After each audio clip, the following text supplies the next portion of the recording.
In my previous lecture, I have already given you introduction to Shakespeare and his sonnets. As I told you, a sonnet is of 14 lines. Today, I am going to take Shall I Compare Thee by Shakespeare, which is prescribed in your syllabus. First, I will take up the difficult words and then come to the explanation of lines. Shall I compare thee to a summer's day?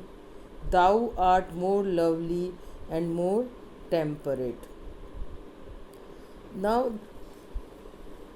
the sonnet is addressed to the poet's friend and patron, the Earl of Southampton. In this poem, Shakespeare praises the beauty of his friend and claims the immortality of his verse. The sonnet has everything which makes a poem an instant success. There is no difficulty of interpretation. It has a felicity of expression, which is the hallmark of a good poem. Thee, shall I compare thee? Thee is an archaic word for you. Summer, in the first, few lines, he is asking a question. And then, as I told you, that, in the first stanza, in a sonnet, the poet puts forward the subject matter, and then there he raises a number of queries, and then in the second stanza, which is the last stanza of a sonnet, he comes to a kind of a resolution or solution. So, because he is a British poet where summers are considered to be full of warmth, वहाँ सर्दी बहुत पड़ती है, तो गर्मी जो है वो अच्छी मानी जाती है. इंडिया में अगर हम किसी को समर के डे से कंपेयर करेंगे तो उसका मतलब that person is very ill tempered और is very loses his or her temper very often. But there, because summer is neither too hot nor cold, and so it is something in between, which stands for the warmth. So he is comparing his friend and patron to a summer's day. Thou art more lovely. Art again is an archaic word for are. Thou means you. More lovely and more temperate. Temperate is something which is in between, neither too hot nor too cold. Generally we use the word temperate, the adjective temperate, for moderate temperature, which is neither cold, neither too cold or too hot. So he is he says thou art. First he is thinking of comparing his friend to a summer's day, but then he says he rejects the idea. He says you are lovelier and more temperate than the summer, because in summer sometimes the heat is very scorching, and he says that the temperament of his friend is very cool. So he reject, and then also in the next lines he says rough winds do shake the darling birds of May. In the month of May, what happens? Rough winds blow, and what do they do? They shake the birds are the कलियाँ. Birds किसको बोलते हैं? कलियों को. तो flowers जो हैं, flowers की जो कलियाँ हैं वो मई के मंथ में खिलती हैं, तो इसलिए जो है उसको कहा है darling. Darling very dear. So he says in the summer season what happens? Rough winds they blow and they shake the budding flowers in the month of May, and they just shed of the plants. And so he rejects the idea of comparing his friend to a summer's day. And summer's lease has all too short a day. Now, lease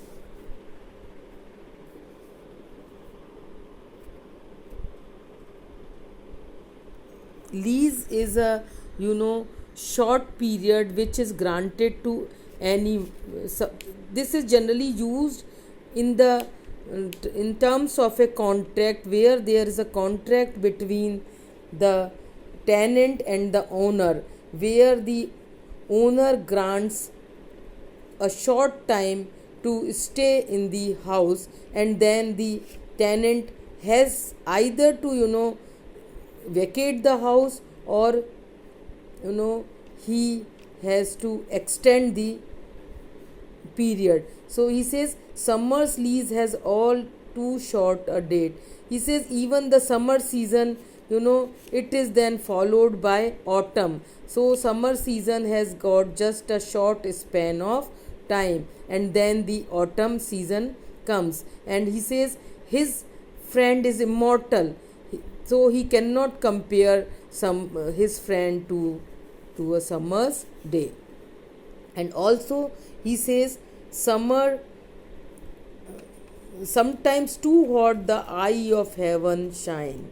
The eye of heaven is the sun. And he says in the summer season what happens, sometimes the heat of the sun is too scorching, बहुत चुभने वाली होती है, वो इतनी तेज होती है that it becomes intolerable to tolerate that thing. So he says sometimes too hot the eye. And now he says that because in the summer season क्या हो रहा है, गर्मी बहुत ज़्यादा तेज पड़ रही है, तो वो कहता है कि फिर जो फ्रेंड है वो तो इतने स्वभाव का गर्म नहीं है, तो इसलिए वो उसको जो है समर डे से कंपेयर करने के आइडिया को वो रिजेक्ट करता है. And often is his gold complexion deemed.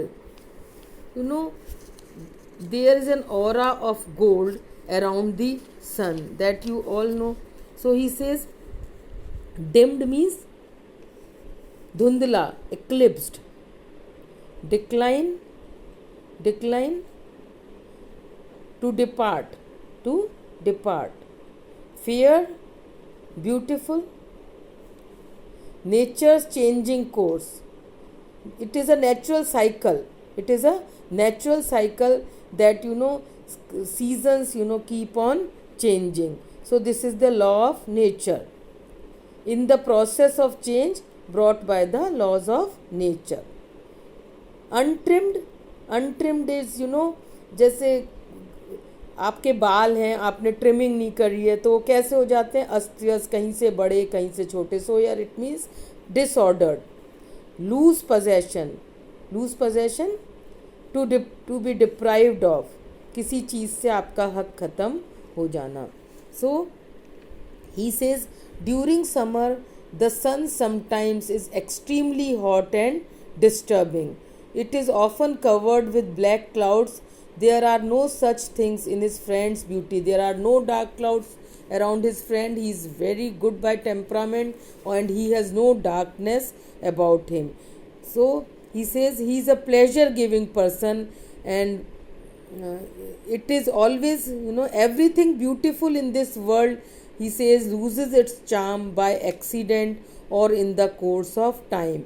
But he says therefore he rejects the idea of comparing his friend to a season, because season is short lived and it changes with the course of time. But he says that the beauty of his friend is eternal, हमेशा के लिए रहने वाली, शाश्वत. Unlike the beauty of summer, it will not fade. So he cannot compare. Summer's beauty fades, but the beauty of his friend will never fade. His beauty is permanent. The poet is here referring to the intellectual and spiritual beauty of his friend.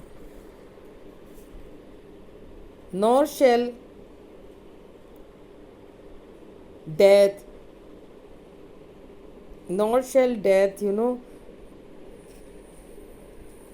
brag thou wanderest in his shade, when in eternal lines to time thou growest, so long as man can breathe or even can see, so long lives this, and this gives life to thee. So, in these last six lines, he is giving a kind of a resolution to or an answer to the questions he has raised in the first stanza, where he is, there's a kind of a dilemma going in the mind of the poet, whether he should, to whom he should compare his friend. But then he comes to the resolution, and in the last six lines you find, there's a kind of a, comparison between art and human life, art and, art and life as such, because in life everything fades, everything decays, but in life things are, the beauty of the things are, permanently captured. So he, there's a kind of a comparison that he draws between life and art. The next six lines I am going to discuss in the next lecture. Thank you.